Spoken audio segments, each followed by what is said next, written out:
Nigel Farage warned some EU countries will face mass civil unrest and even a revolution as he called for the European project to end in a prophetic speech almost 4 years before Britain voted to leave the bloc.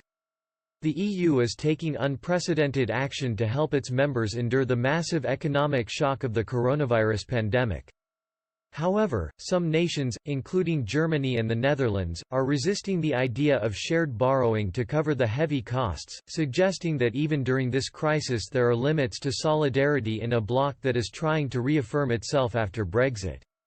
In a recent interview for Sky News Australia, Brexit Party leader Nigel Farage said the EU will not be able to come back from the coronavirus crisis.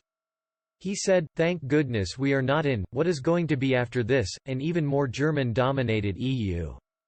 We may have our prob." Host Rowan Dean responded, "It has taken just one nanoparticle, one virus, to expose how hopelessly useless the EU is." Despite never winning a seat as a British MP in the House of Commons, Mr Farage's battle against Brussels has been long-running. In 2012, the Brexit Party leader was already campaigning to end the project and even issued a prophetic warning.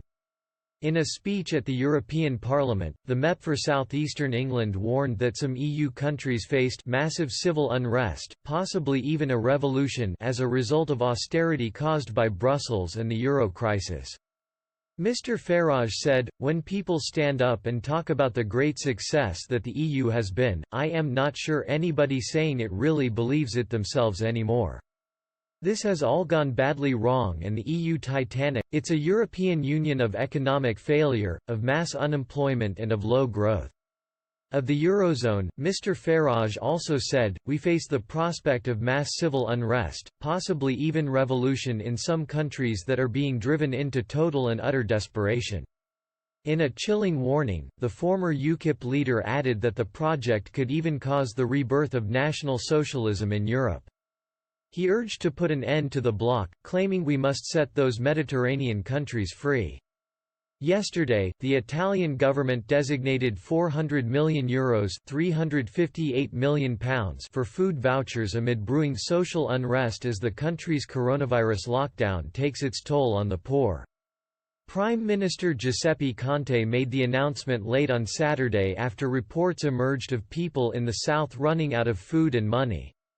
Italy is currently the EU country worst affected by coronavirus and its economy has been severely damaged.